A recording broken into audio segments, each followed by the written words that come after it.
हरे कृष्णा दोस्तों, आज मैं आपको सुनाऊंगी कर्म का फल सबको मिलता है।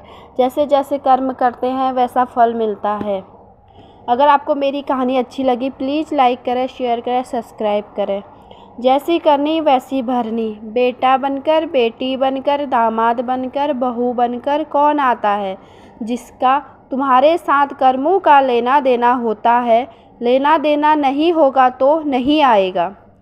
एक फौजी था, उसके माँ नहीं, बाप नहीं, शादी नहीं, भाई नहीं, बहन नहीं, अकेला ही कमा कमा के फ़ौज में जमा करता जा रहा था।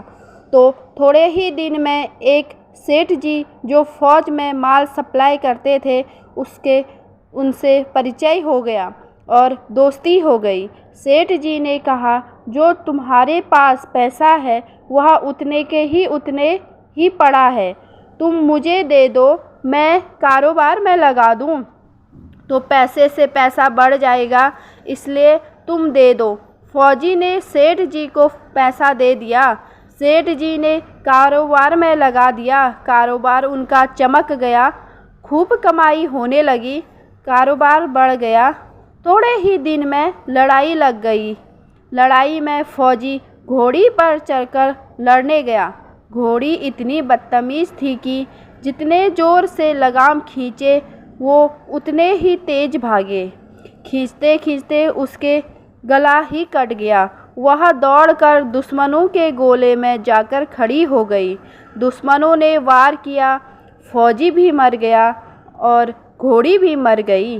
अब सेठ जी को पता चला कि फौजी मर गया तो सेठ जी बहुत खुश हुए और उनका कोई वारिस नहीं है।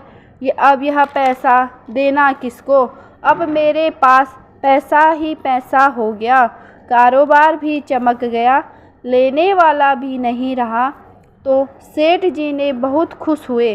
तब तक कुछ ही दिनों के बाद सेठ जी के घर में एक लड़का पैदा हो गया। अब सेठ जी और खुश हो गए और भगवान की बड़ी दया है, खूब पैसा भी हो गया, कारोबार भी हो गया, लड़का भी हो गया, लेने वाला भी मर गया। सेठ जी बहुत खुश। फिर भी बाद में लड़का बड़ा हुआ तो वह बहुत होशियार और समझदार था। सेठ जी ने उसको पढ़ाया लिखाया। अब वह पढ़ लिख कर बड़ा हो गया तो सोचा कि अब यह कारोबार संभाल लेगा, चलो अब इसकी शादी कर दें। शादी करते ही घर में आ गई बहुरानी दुल्हन। उसने सोचा कि चलो बच्चे की शादी हो गई, अब कारोबार संभाल लेंगे। कुछ ही दिन के बाद बच्चे की तबीयत खराब हो गई। अब सेठ जी डॉक्टर के पास, हकीम के पास दौड़ रहे हैं। वैद्य जी जो दे रहे हैं दवा, तो दवा कुछ असर नहीं कर रही। बीमारी बढ़ती ही जा रही, रोग कट नहीं रहा, पैसा खूब लग गया। अब अंत में डॉक्टर ने कह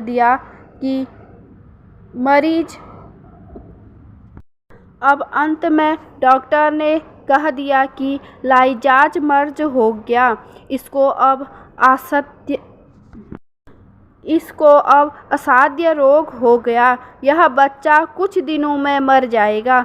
डॉक्टर ने जवाब देने पर सेठ जी निराश होकर बच्चे को लेके रोते हुए जा रहे थे। तब एक आदमी मिला। वह बोला, क्यों रो रहे हो सेठ जी। तब सेठ जी ने बताया कि डॉक्टर ने बोला है कि आपका बच्चा कुछ दिनों में मर जाएगा। अब अंत में डॉक्टर ने कहा, इसको असाध्य रोग हो गया, यह बच्चा कुछ दिनों में मर जाएगा। डॉक्टर ने के जवाब देने पर सेठ जी निराश होकर बच्चे को लेकर रोते हुए जा रहे थे। तब एक आदमी मिला। वह बोला, क्यों रो रहे हो सेठ जी। तब सेठ जी ने बताया कि डॉक्टर ने बोला है आपका बच्चा कुछ दिनों में मर जाएगा, इसे असाध्य रोग हो गया। बोल के वहाँ से चले गए। लड़का 2 दिन में मर गया। सेठ जी बहुत रोने लगे और गांव वाले भी रोने लगे। बोले, सेठ जी की जवानी में ही कमर टूट गई।